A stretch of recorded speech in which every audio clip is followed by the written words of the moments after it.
What's in the box? Oh, that's a pinball machine. But not just any pinball machine. No, that is a Big Bang bar. You see, only a dozen or so Big Bang bars were ever produced by Capcom Pinball before they closed their doors in 1996.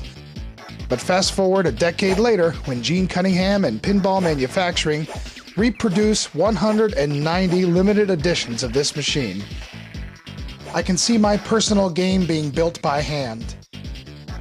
I can see my box being loaded on a truck for delivery to my home. Yes, sir. Yeah, right. Maybe when pigs can fly.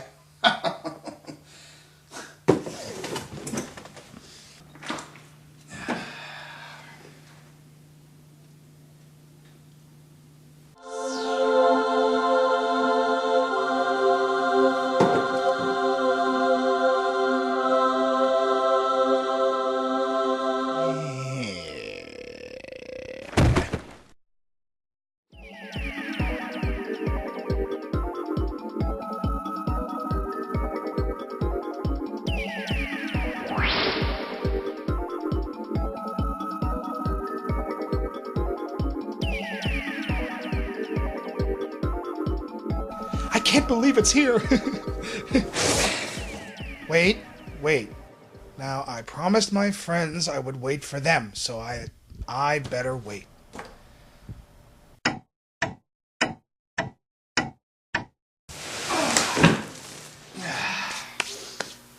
What? I waited.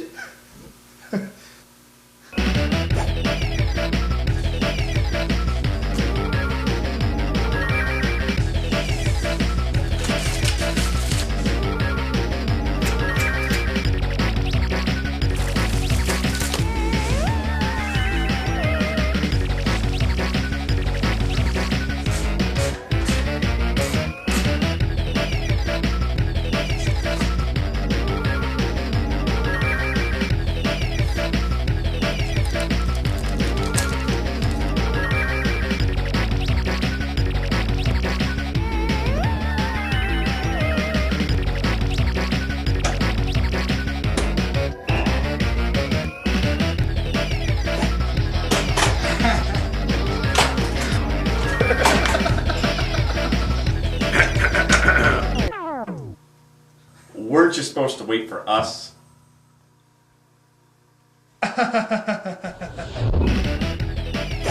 Luckily, once the guys began to play, they forgot all about it. The anticipation over the last 2.5 years has been exciting at times and excruciating at others. The big question is, has the game lived up to the hype, both in game design and in reproduction? Well, let's find out, and belly up to the Big Bang Bar.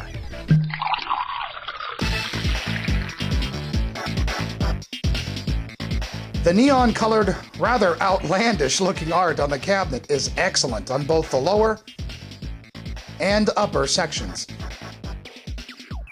The cabinet decals were installed by professionals, with edges that are flat and even and corners that are almost perfectly cut. To complement the cabinet art is an absolutely stunning playfield.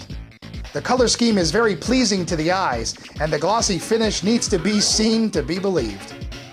Overall, Big Bang Bar is just a beautiful game. But don't just take my word for it. The playfield is gorgeous. Side art is beautiful. I mean, it looks like something that just came out of a Williams or Stern factory. The cabinet itself, it's as nice as any new unboxed game I've seen. Playfield's better. I mean, that looks like any top quality playfield service. Clear coated it. It's a great looking game, cabinet and playfield, and they've done a beautiful job with the playfield. That's one thing I do, is the playfield just gleams. Resting on the playfield surface are tube and wire form ramps, hand-painted alien locks, miscellaneous decals and plastics, not to mention the main ramp with its notorious pulsating arrows. These electric blue illuminations are one of the first things you notice on the game. You know, I like the bright color because you just have to notice it, and it's real inviting to the game. They're kind of saying, come here, play me, you know? I was actually surprised that they reproduced the nice ramp with lighting behind it with the the way it should be. That was very much a big surprise. This game definitely stacks up to the original prototype without no doubt in my mind. Above, the dot matrix has some humorous and well drawn out animations, adding a unique personality to the game. And below, the wire harnesses are well strung and bunched together neatly, showing off an almost factory look. Not too bad for a bunch of guys hand building these in a warehouse somewhere.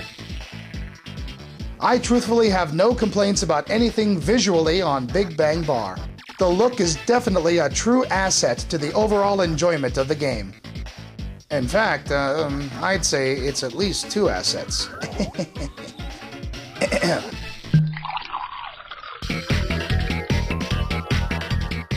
The objective of Big Bang Bar is to advance to the final wizard mode, Big Bang. This is achieved by completing 9 modes and 5 unique features, all of which are printed conveniently on the playfield surface. The main modes include Masha Go-Go and Happy Hour, which at their cores are simple bumper and playfield frenzies. Tour de Bar and Chase the Waitress light up various areas of the playfield for high-scoring possibilities. Cosmic Darts requires continuous shots to the dart scoop directly above the right flipper. Babe Scanner illuminates the 2 orbits as you search the bar for hot babes. Get Lucky is your typical mystery award. Lunapalooza awards points via the right orbit. And Get the Extra Ball, well, I think you can figure that one out. All of the modes are unique, and the timed sequences allow for some serious high scores. Of the 9, Cosmic Darts is probably my favorite. Making a perfect shot from the end of the left flipper is incredibly satisfying, if you can do it. Probably my favorite is Cosmic Darts. The Masha Go-Go mode is my favorite mode in the game right now. Cosmic Darts and Babe Scanner. My favorite's definitely Cosmic Darts. Well, it looks like I'm not the only one who enjoys a friendly game of bar darts. The other 5 features include Looped in Space, which involves the 2 aliens at the top right of the playfield.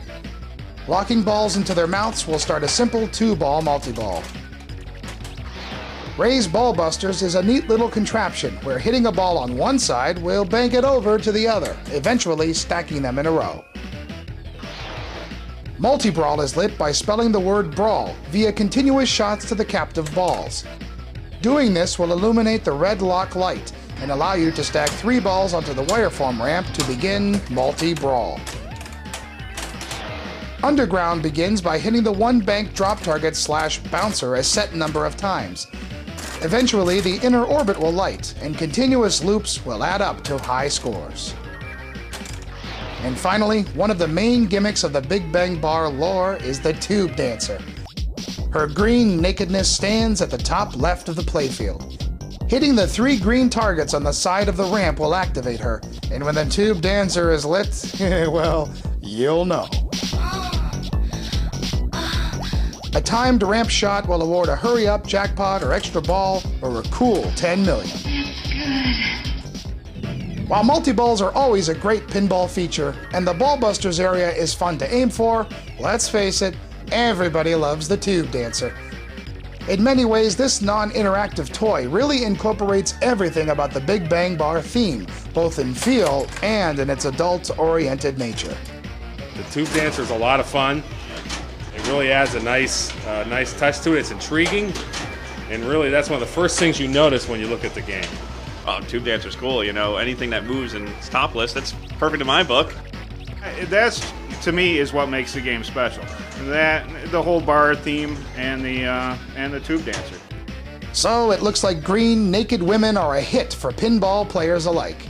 Maybe Capcom was onto something after all. Green women are tops in my book, you know. Other colors come second, but definitely, you know, alien women are definitely top notch in my book. Well, you know, you can't be too picky at my age about the color of them, I guess. You know, the green, purple, doesn't matter. Okay, let's move on. After completing all of the objectives, Big Bang is available via the 1 bank drop target. But it's not just obtaining the reward that is exciting. The entire game goes dark except for the Big Bang insert and the black light. Now the black light isn't just for Big Bang either. It also activates throughout the game and highlights numerous playfield areas. And I've been able to see this game lit up at night with the black light on it, and it is really something. It is really sharp. It's a whole different play. You play with the lights on, it's one thing. You play with the lights off, it's going to be a whole different game, I think. If you can get past the beauty of the black light, you can now activate the final mode. Big Bang is a 4-ball multi-ball. However, Big Bang Bar does not have an automatic plunger, so half of the challenge is manually plunging the balls into play while trying to stay alive. Everything on the game is lit, with scores multiplied by the number of balls currently in play. While there aren't any real objectives, Big Bang does pay off with an excellent light and sound show and fun and challenging multi-ball frenzy, making the trip to get there worth every flip. There are some minor features in Big Bang Bar, but the main objectives incorporate 85% or more of the game. I will admit to being let down by a few things, but luckily the rules are deep enough to hold your continued interest. It took about 20 minutes to figure out what was going on, but once you know what's going on, there's enough to keep the casual player occupied and enough to keep the advanced player coming back for more. As far as the rules go, it is more shallow than, say, a Lord of the Rings or a Simpsons or some of the new games that are coming out today, but I don't think every game has to be deep. I don't want every game to be a marathon. The rules for this game, I think, are very good for a couple of reasons. You can actually stack on top of when you're playing even multi-ball, you can actually stack mode. I like stackable modes myself. More action means more fun for me. So many will agree that the rules are not as complex as some, but in the end, the balance is there, which will give you enough bang for your Big Bang Bar buck. Oh, yeah.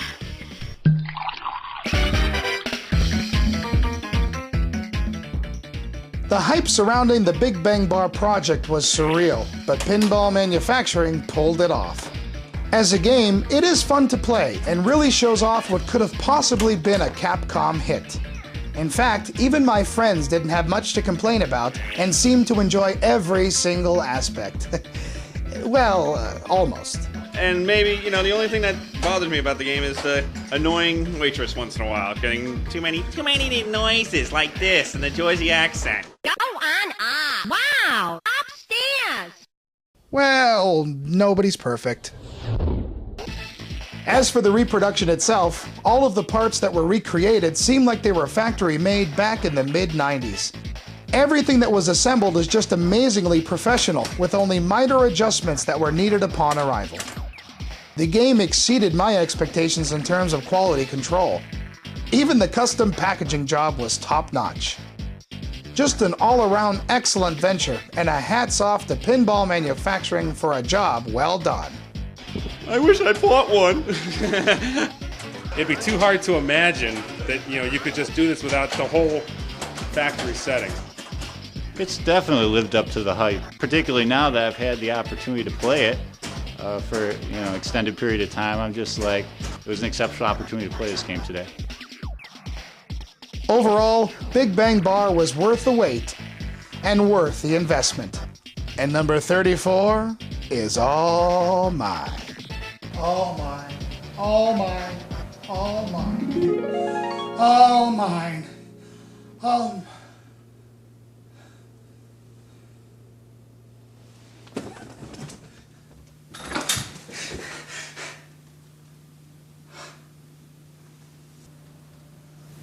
Damn.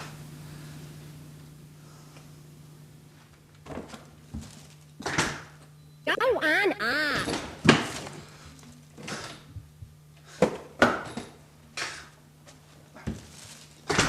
Here's looking at you.